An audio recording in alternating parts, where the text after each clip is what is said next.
Poppin' YouTube family? It's your boy Dwight. Welcome back to the channel, Silverback Siage. Hope all is well with everybody. First off, do me a huge favor. Make sure you like, comment, and subscribe, and hit that bell icon so you can be notified when I post new content. Now today, I want to give a special shout out first off to Mr. North Presents, and his YouTube channel will be on the screen. He's a fellow content creator, and I was talking back and forth with him. And I already kind of had a few different ideas to kind of give y'all some different heat and some different angles for 2025. But he also agreed with one of my ideas, and that was to start doing some of the 10 fragrances for life with different categories, whether it be cheapies, clones, niche, so on and so forth. So today I'm going to hit y'all with my top 10 or 10 clone fragrances for life. Keep it locked.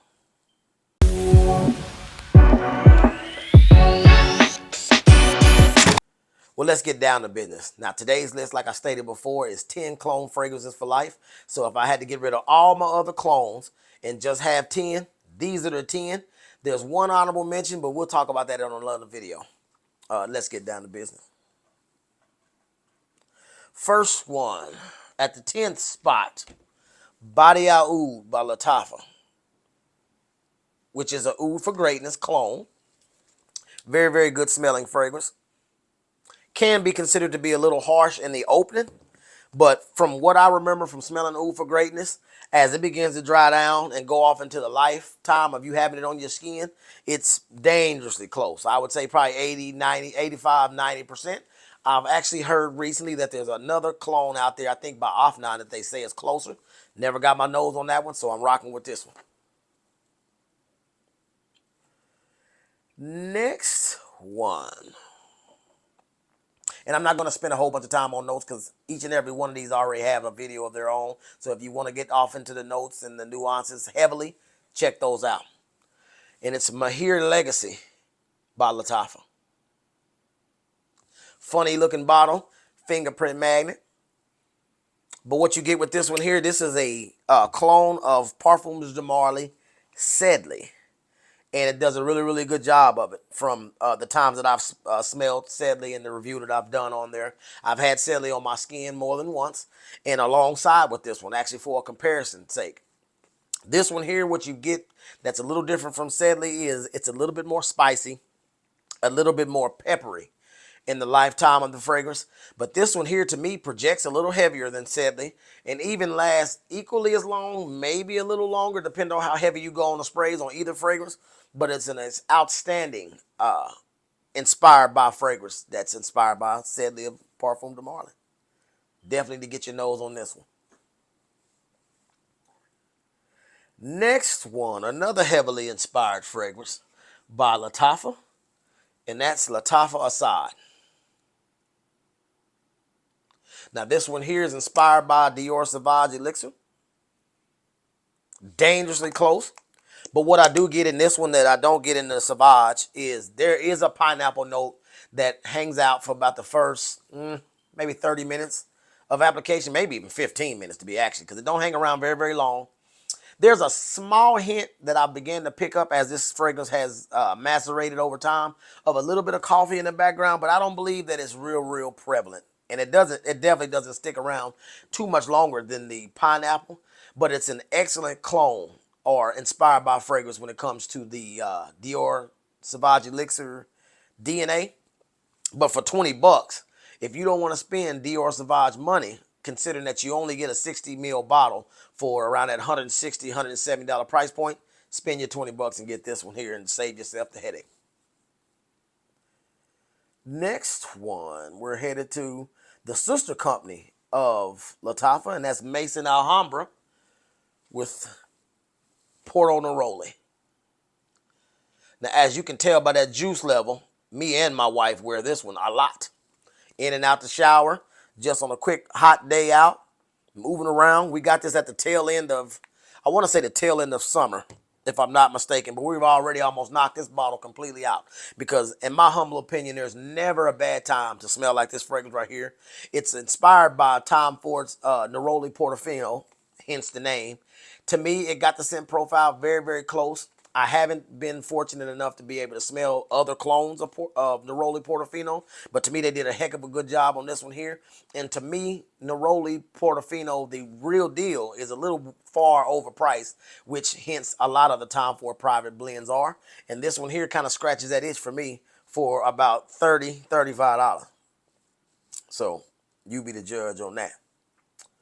We're going right back into the house of Mason Alhambra with Bright Peach. Another Tom Ford clone, hence the shape of the bottle. But with this one here, it's very, very peach oriented, hence the name and hence the purpose of the fragrance. But this one here is miles stronger than the actual Tom Ford, if you ask me. I've tested Tom Ford Bitter Peach a few times, and I only got about 4 hours longevity out of that one, and it was gone. It was an extreme skin set. I'm talking about dig your hand into your face just to be able to smell it. Not with this one. This one here gives you 7-8 hours easy, so it definitely will make it through a work day or a night out, so to speak. But it's way boozier, it's way stronger, and it lasts almost double the time that the Tom Ford lasts. And for only $35, you can't beat it.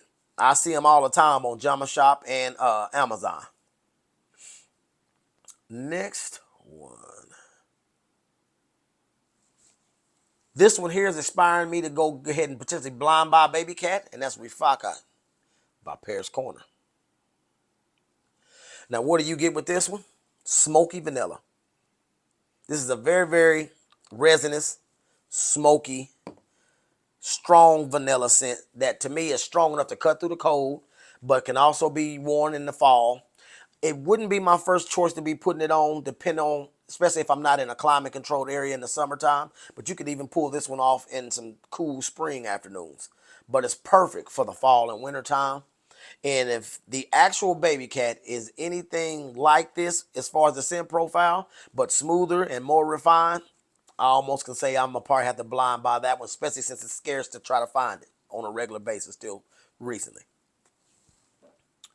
Next one is by the House of Off 9, and that's 9 p.m. Another fall and winter staple. I think it's an amazing scent profile for the money. I only spent like $20, $25 on this particular fragrance here.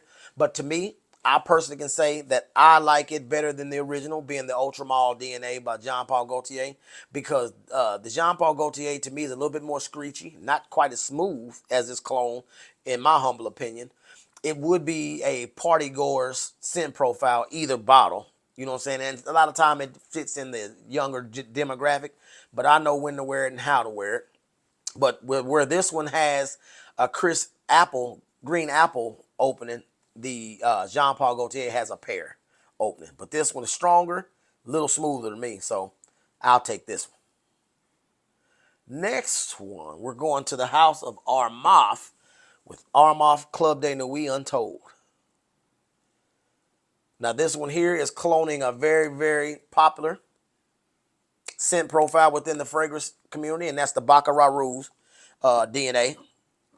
And true enough, it's not as smooth as BR540, but I mean, with BR540 costing at least probably 10 times more than this fragrance right here, it definitely holds its own. It's smooth enough. It's a compliment magnet for one. Anytime I've ever wore this fragrance here, I normally get asked, what is that? What's the name of that? How much is that running you? Something like that. Or some people who actually recognize the Baccarat Rouge scent profile, but may not be reviewers or constant YouTube watchers, don't quite know the difference between this and the real thing. So I will say this is definitely a good investment, one that you want to add to your clone collection, especially if you're not looking to spend BR540 money. Second to last, right back, Club de Nuit again. Club de Nuit Sillage. This fragrance right here will always, and I mean always, be in my collection. Extremely strong. May start off a pinch screechy in the opening, but that's only because, I mean, when you're comparing it to a $400 Creed fragrance, you can't expect the same quality for $400 that you get for $35. But this one here projects with the best of them. Lasts a little longer than Silver Mountain Water by Creed, and is also, and these last two are gonna be compliment monsters. Let me just spoiler alert. I will always have a bottle of this as long as they make it, because it's never a bad time to smell like this one. You can wear it to Sunday service, you can wear it to work, you can wear it out on a date, you can wear it at night, you can wear it in the day. Heat on down to cooler weather, it works just fine. Just controlling the sprays to a certain extent in the summer, but you can really still rock it. It's a very, very versatile scent profile that I would say is good for everything. And last but not least, one of my favorite fragrances in my entire collection, especially since I love the Creed Aventus DNA, we right back with Club de Nuit Intense Man, the Eau de Parfum. Now this is my big 200 ml bottle. I've had this since I started this channel. An amazing scent profile that out of all 10 of these, this is number one on the list as far as compliments. I'll probably never wear it without not getting a compliment. You can get that big 200 ml bottle for around that $55 to $60 price point. When getting Club Day, actually getting the actual Creed Aventus, even on discounters, you're going to spend close to $300 on a 100 ml bottle, which is half the amount of milliliters that you get in this bottle right here. It's not as smooth as Creed Aventus, of course, but Creed Aventus has been out so long, and the performance of the actual Creed Aventus has plummeted since it's been reformulated a million times. But I'm pretty sure if you watch any seconds of YouTube, you can find out that people are not quite as impressed with current batches of Creed Aventus. So if you don't want to spend that money on a product that could be considered to be watered down in your humble opinion, I own Creed Aventus because I love that scent DNA so much. So I have quite a few things that hint either at that DNA or trying to clone it, plus having the real thing. But it's at the top of my list of things that I want in my collection, period. Point blank. These are my 10 for life for clones. Call it Clone Wars. Now, if you got some clones in your collection that you would, i.e. say, are amazing, dangerously close to the actual real thing, especially if you smell them both, or ones that you think that if I had it in my collection would bump some of these out of that list, let me know. But other than that, that's my time. Peace.